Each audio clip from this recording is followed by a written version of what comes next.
VRChat is full of many different groups of people that experience the game in totally different ways. You can do anything, be anyone, or go any place, and feel like you're actually there. Previously, I covered the 15 types of VRChat users, but there still are personalities you may or may not recognize that weren't mentioned before. So here's 15 more types of VRChat players you should know.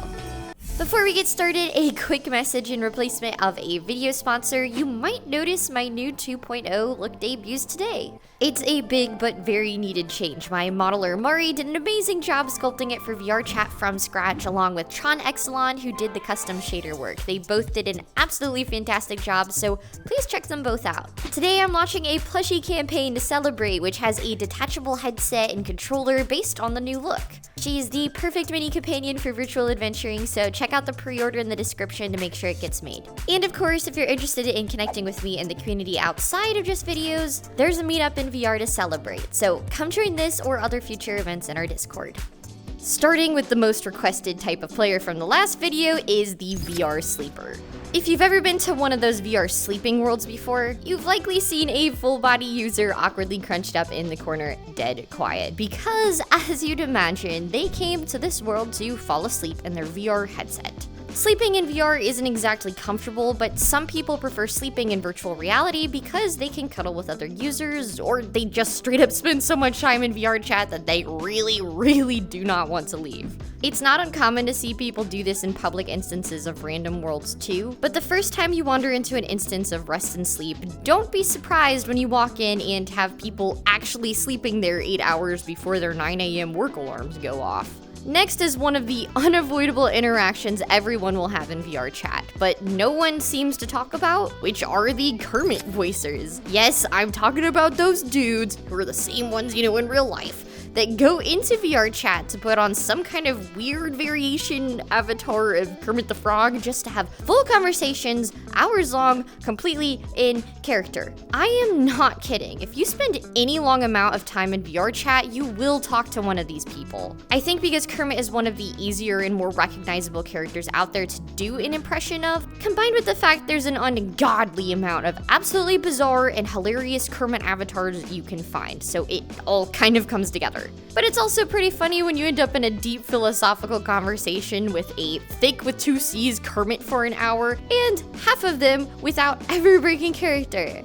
The music players. If you've ever walked up to a group of people sitting in front of a mirror and one of them, usually in desktop mode, was playing some super emo or cloudy rap music on full blast, well, that's one of them. We talked about mirror dwellers in the last one of these, but for some reason, these music player people will just sit in the middle of a bunch of mirror dwellers, I guess to provide background music for them. If you try talking to one, a lot of times you'll just get ignored because, well, they're blasting music through their microphone. Kinda hard to talk while doing that. But the one time I did ask a music player why they were just sitting there doing that, the response was actually pretty wholesome. They just liked contributing to the vibes for the entire group, even if they didn't interact with anyone. This is one of the groups that I understand the least, but you see them almost everywhere, so they just had to be mentioned. A step up from that one is the VRChat DJs. One of the biggest scenes in VRChat are the clubbing and raving communities. There's basically a music event going on somewhere in-game 24/7 if you just look hard enough. There's full clubs that host weekly events with DJs who literally spin tracks while in their headsets, sometimes with a full set of live visuals to go along with the music. New users stumbling into the club scene isn't exactly common, but there's a good amount of VRChat DJs who will go into random instances of worlds like Club Orion and just throw down a set anyone might stumble across. There's nothing quite like being able to party the night away at a VR club with strangers without ever having to take off those pajamas.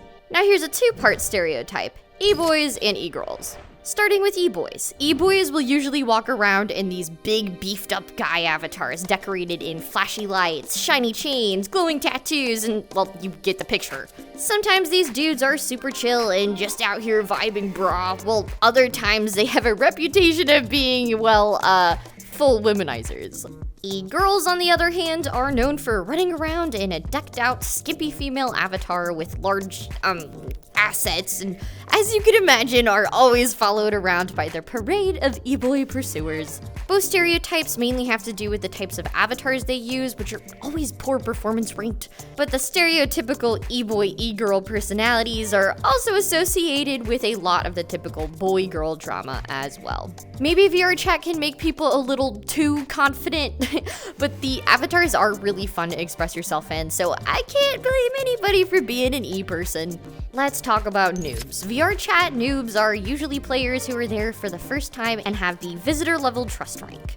There are always tons of noobs playing VRChat at any given point, and whether or not they stay playing the game likely has a lot to do with the interactions given to them. If someone gives them the Obi-Wan Kenobi experience and shows them the way, noobs will likely evolve to something more. But unfortunately, all it takes is some quest kid screaming and an anime girl with a mustache calling them slurs for them to peace out, never to be seen again. So remember to treat your noobs kindly. Now, here's a fun one, ASL users. Usually these players fall under the mute category from my last one of these videos, but that's not always the case. There is a whole deaf community in VRChat, and it's not uncommon to encounter users having conversations using sign language, especially if they have finger tracking. And believe it or not, there's an entire adjusted dialect that's evolved specifically for VR controllers, and communities like the Helping Hands teach it. So if someone comes up to you doing the can you sign hand motions, they're not just flailing their hands around at you. They want to see if you can have a conversation with them that way, which is really cool if you ask me. World/avatar makers. It's not uncommon to walk up to someone and compliment their avatar and hear, "Thanks, I made it myself," because Blender and Unity, the programs used to build things for VRChat, are completely free for anyone to learn. It takes a lot of time and effort, but VRChat motivates people to go create anything they can imagine. So if someone's explaining to you why you have too many tries or too high of texture memory that's affecting your avatar performance, it's probably because they're really into the technicalities of how this stuff is made. Same for world builders. There's hundreds, if not thousands of worlds uploaded a day, so it's inevitable that someone you meet has uploaded content to VRChat in some kind of way. Musicians. Some users perform their own music through their microphones, such as playing guitar or piano or singing. Lots of these people like to show off their skills in public lobbies and practice to a virtual audience. They will even play instruments while inside their VR headsets, and it's a really pleasant opportunity to experience someone's talent in person. I've seen this quite often in worlds like the Great Pug on the second floor stage, so be on the lookout for an opportunity to catch someone's mini performance. The cute but manly players. If you ever go up to a cute lolly to say hi and they reply being like, "Yo dude, what's up?" in a super deep voice, that's one of them. It's a hilarious contradiction to see something so cute and innocent come out with a booming masculine voice. I think the appeal here is that VRChat gives dudes the opportunity to see what being all tiny and cute is like. It's probably something they'd never experience in their day-to-day life, so it's a fun experiment and also just ridiculously funny whenever you have this kind of encounter. Next is streamers. Streamers will wander around looking for interactions they can turn into content. And there's plenty of that in VRChat to go around. While most streamers will hang out in private instances alone to talk to the camera, some go the extra mile to create funny avatars for their streams and see what people's raw reactions are. It can be really fun to interact with them, but you might have actually been on someone's stream without even knowing before. Not everyone is upfront about it or makes it obvious, so always be on the lookout that if you're having a personal conversation with anyone, to make sure they aren't broadcasting your personal issues to like 3 people on Twitch. I mentioned the drinkers before, but failed to point out the massive amount of 420ers who also enjoy VR inebriation. Being high in VR is a really interesting experience as it significantly heightens immersion, and for some people, that's a massive appeal. Since worlds in VRChat can already feel fantastical and suspend the laws of physical reality, you'll pretty often see people just stoned out of their minds enjoying it. There's also a whole category of people who trip in VR, but that's a whole other topic worth diving into. Next is the OG users. 2017 is when the game originally launched, and as you know, the Ugandan Knuckles meme is what kickstarted the mainstream interest in VRChat. It's 6 years later now, and you'll occasionally run into players from the pre-Ugandan Knuckles era who will definitely make sure you know it. VRChat has been through a lot of phases considering it is a social game, meaning OG users will sit you down and reminisce about the olden days. You might hear some interesting stories from them, or even be taken to the old hub worlds that can really change your perspective on how far things have come. It's pretty fun to poke at them for being the old people of VRChat, but if you're interested in some of the deeper sides of how social VR has become what it is today, Be on the lookout for one of these users. Clueless Adults. Most of VRChat's dedicated player base is relatively young, somewhere between 18 to 35 based on my YouTube demographics. But some older folks are willing to give VRChat a try. I know my dad isn't the only dad out there to try and play VRChat, whether it's for their kids or just out of curiosity because they like tech. The funny part of the stereotype is that adults just don't understand new technology. No matter how much you try and show them and explain how to use the menu or clone an avatar, they'll still need help every time. It's pretty cute to see an adult user base actually give an interest to try and understand what's going on in the freshly evolving tech world, even if it is a little more difficult for them to grasp. So, shout out to the clueless adults. Don't be embarrassed, everyone is just happy to see you give it a try. Well, that's 15 more VRChat players you need to know. But you know what? I'm feeling a little spicy today, so I'm gonna go crazy and give you one more.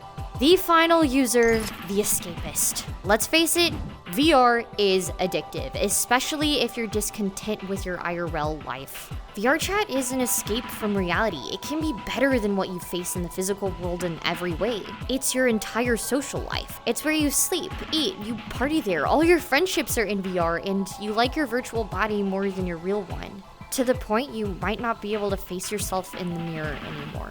And it's a phase, honestly, a lot of players go through, to the point they'll even neglect their bodies, families, jobs, and honestly, it's kind of dystopian. VRChat is a tool that you can use to express yourself and experience the world in a new way. But I hope people realize it's not a replacement for your physical life, it's an enhancer. But don't be embarrassed for being an escapist, it's honestly a normal phase to go through, but take care of yourself. Both realities matter.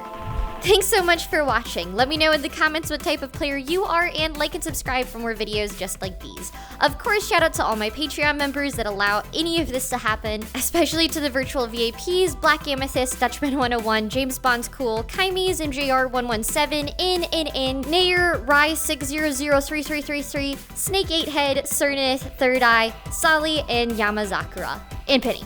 I've been your host, PHIA, and I'll see you in the next video.